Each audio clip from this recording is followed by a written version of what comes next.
Sutradara Joseph Angginon mengadaptasi cerita Gaspar dari novel ke dalam genre yang baru baginya.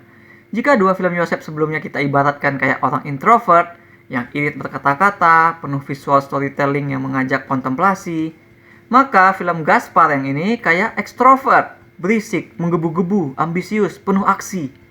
Satu buku dipadatkannya ke dalam 90-an menit, sumpek berisi urusan tentang dunia masa depan, tentang situasi sosial politik yang kayaknya nggak jauh-jauh amat dengan keadaan kita sekarang, dan pencarian desperate dari seseorang yang memegang teguh cinta dan harapan. So ya, ini adalah film detektif yang begitu berbeda sehingga menantang bukan cuma buat kita, tapi juga bagi pembuatnya.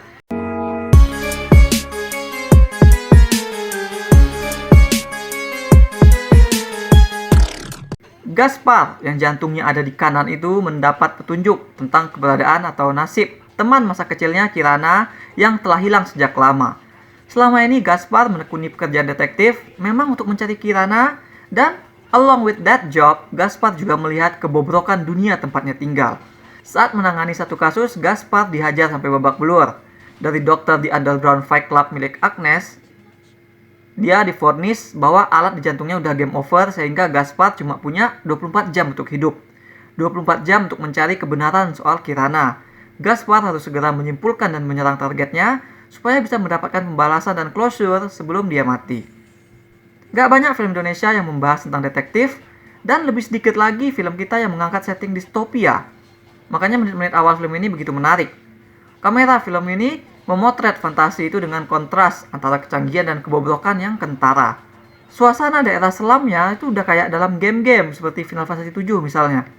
Ada orang berantem di mana-mana, sementara aktivitas komunal tampak patuh dengan aturan, seperti menggunakan gawai yang sepertinya merekod kegiatan mereka semua. Rasanya itu aneh gitu, kayak jauh tapi juga terasa dekat secara bersamaan. Tapi maksud dari pembangunan dunia tersebut tidak pernah benar-benar kita tahu karena seiring durasi berjalan, film seperti melupakan settingnya. 24 jam bersama Gaspar actually akan berubah menjadi aksi Haze Gone Wrong, dan lingkungan yang kita lihat jadi kayak daerah Jakarta itu kelas biasa gitu. Film tidak lanjut menggali dunia reka uniknya. Misalnya tidak digali lagi role apa yang berkembang di masyarakat di zaman itu, apa yang beda di sana, ataupun kenapa di masa depan yang keras itu orang-orangnya pada kembali memakai bahasa baku. Sebenarnya soal bahasa baku buatku nggak jadi masalah. Ya kan? Toh baik Reza Rahadian, Laura Basuki, ataupun Shenina Cinnamon terdengar tidak demikian canggung dalam membawakannya. Bahasa baku ini juga kontras, menarik di dunia mereka yang penuh kriminal dan hitam. Like, kesan yang timbul dari kontras bahasa dan situasi itu seperti mereka itu kayak orang-orang yang dingin sekali. Mungkin mereka dingin karena sudah terbiasa hidup makan hati tergencet situasi seperti itu. Nah, bahasa ini tuh bisa jadi much deeper ketimbang soal persoalan ini pilihan berbeda doang gitu. Tapi ya, itu tadi, kita hanya bisa menduga karena film ini seperti tidak peduli-peduli amat sama bangunan dunia distopianya tersebut. Mereka hanya melakukan penggalian dan penggambaran itu di menit-menit awal, dan kemudian ya malah membahas ke persoalan simbolik lain, yaitu ada kotak hitam penuh misteri yang dimiliki oleh tersangka utama. Alih-alih melanjutkan world building sebagai panggung tempat karakternya beraksi, film ini lebih tertarik mengobrolkan backstory lewat flashback-flashback masa kecil. Intensinya sebenarnya cukup jelas. Film menggunakan flashback-flashback itu untuk mengontraskan antara Gaspar yang masih kecil dulu, yang riang karena punya Kirana sebagai teman, dengan Gaspar yang sekarang. Bayangkan Harrison Ford di Blade Runner ataupun Ryan Gosling di Blade Runner 2049, tapi dia lebih desperate dan volatil. Suasana visualnya pun jadi pembanding yang diniatkan film untuk menguatkan perkembangan karakter dan dunia. Yang tadinya cerah berubah menjadi ya kayak selam. Hanya saja film melakukan bolak-balik itu dengan sangat sering, padahal poin dan tujuannya sudah terlandaskan. Jadi basically paruh pertama film akan sering banget berpindah-pindah, dan itu memperparah tempo film yang sedari awal memang udah gak klop gitu. Antara arahan slow burn yang biasa dilakukan oleh Joseph dengan konsep mendesak dari waktu 24 jam tadi. Biasanya kan waktu yang mendesak itu dibuat untuk supaya stack cerita semakin dramatis. Misalnya karakter cuma punya 3 jam untuk mengejar pacarnya yang mau pindah ke luar negeri. Atau karakter harus keluar dari dunia gaib sebelum portal menutup saat fajar. Ya kan? Nah, himpitan waktu itu memacu karakter untuk segera beraksi, mengambil resiko, membuat pilihan. Ketegangan datang dari kita tuh melihat mereka berjuang hingga detik terakhir, seolah-olah mereka tuh bakal gagal nanti. Nah, pada Gaspar, kejaran waktu yang ditekankan oleh film, bahkan hingga lewat visual angka pengingat seolah detik bom waktu, tidak terasa seperti dibarengi oleh urgensi. Karena cerita tuh sering bolak-balik, ya kan? Cerita sendiri lambat gitu, menelisik Gaspar berkontemplasi dengan kehilangannya akan Kirana. Dan juga stake-nya kurang terasa karena Gaspar sebenarnya sudah siap untuk mati. Pria ini sudah demikian bijak, dia sudah punya semua jawaban. Dia hafal betul gimana dunianya bekerja. Dia paham persoalan rakyat kecil seperti mereka, yaitu orang-orang baik yang terpaksa berbuat nekat demi mewujudkan harapan mereka akan hidup yang lebih baik. Nah, journey Gaspar terasa tidak memerlukan gencetan. Karena inti dari inner journey-nya adalah dia butuh untuk percaya jawaban yang ia cari ada dalam kotak. Meskipun sebenarnya kotak itu bisa jadi bukan sesuatu yang spesial gitu. Karena harapan dia terhadap kotak itulah yang mendorongnya untuk terus. Ya kan? Dan karena film ini membuat Gaspar telah berdamai dengan pemahamannya itu dan sudah berdamai dengan kematian yang pasti akan datang, maka perkara dia berhasil atau tidak, secepat apa dia menemukan kotak itu, tidak terasa benar-benar jadi soal gitu.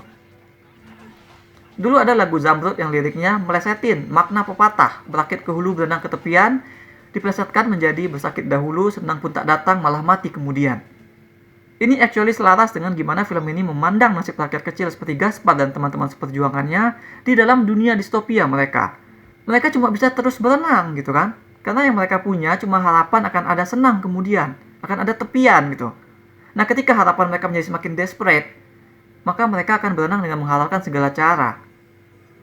Ya kan? Supaya bisa sampai ke tepian, entah di mana letaknya.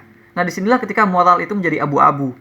Orang baik akan melakukan hal jahat ketika mereka jadi begitu desperate terhadap harapan bahkan ada imbalan yang pantas mereka dapatkan setelah semua perjuangan yang mereka selama ini. Nah, supaya nggak terlalu berat dan serius, film ini pun melunakkan tensi. Kayak didatangkanlah dari karakternya Dewi Irawan misalnya, yang memang sepertinya diniatkan sebagai comedic relief. Walaupun memang komedi di sini tuh tetap tone-nya sesuai dengan vibe film. Atau juga saat aksi heist kecil-kecilan mereka yang gagal, ya kan, ke toko emas. Memang Gaspar ini tidak berjuang sendirian. Film masukin bagian aksi sebagai babak final yang Gaspar bekerjasama dengan beberapa orang. Nah, walaupun mereka dipotret dalam shot yang menarik, sebenarnya geng Gaspar ini pun kurang maksimal dikembangkan. Kita paham mereka tuh direkrut atau bergabung karena punya musuh yang sama, punya cause yang sama. Tapi hubungannya dengan Gaspar terasa kosong.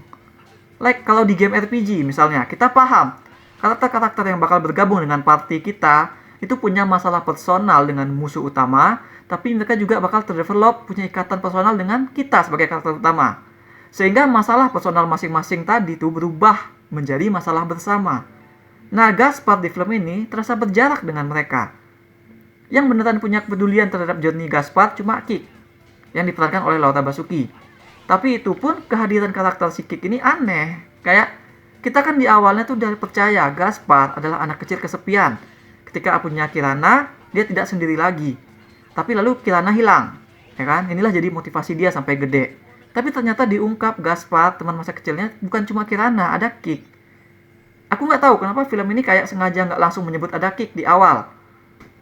Nah, jadi meski memang kehadiran karakter-karakter teman-temannya ini tuh masih sesuai dengan tema, bahwa mereka tuh mungkin ikut Gaspar cukup karena harapan mereka bisa dapat balas dendam ataupun dapat duit di ujungnya gitu kan.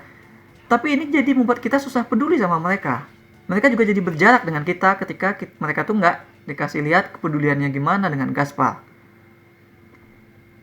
Jadi ini adalah film detektif yang pada akhirnya tidak terasa seperti menonton cerita detektif, karena dia nanti jadi heist kecil-kecilan gitu kan. Terus ini juga adalah film distopia yang pada akhirnya tidak terasa seperti sebuah bangunan dunia reka yang utuh, karena ya tidak dibangun, cuma backstory aja gitu. Kalau gambaran bobroknya sih dapat banget. Film ini bagus, nunjukin gimana manusia baik mungkin jadi desperate, berharap jadi jahat gitu kan. Maka menonton film ini tuh terasa seperti melihat puing-puing reruntuhan masyarakat sosial. Ketika orang tidak punya motivasi selain berpegang pada harapan yang bisa saja kosong, namun tetap secara desperate mereka percaya, mereka pegang erat. Also, Film ini kayak puing-puing karena film ini terasa seperti pecahan konsep-konsep yang tidak berjalan saling menyokong. Cerita butuh untuk karakter yang melambat, tapi jebakan waktu membuat seolah ini ada aksi yang harus terus bergulir. Dan thing about puing-puing adalah beberapa orang mungkin menemukan keindahan pada puing-puing, tapi bagi beberapa orang lagi, puing-puing bisa jadi tampak tak lebih berharga daripada onggokan batu di pinggir jalan. Semua itu mungkin tergantung dari di mana letak jantung kalian masing-masing. Maka aku berikan 4 dari 10 bintang emas untuk 24 jam bersama Gaspar. That's all we have for now. Ulasan ini adalah konten terakhir dari channel ini di bulan puasa. Karena aku mudik jadi nggak bawa komputer, jadi nggak bisa ngedit-ngedit.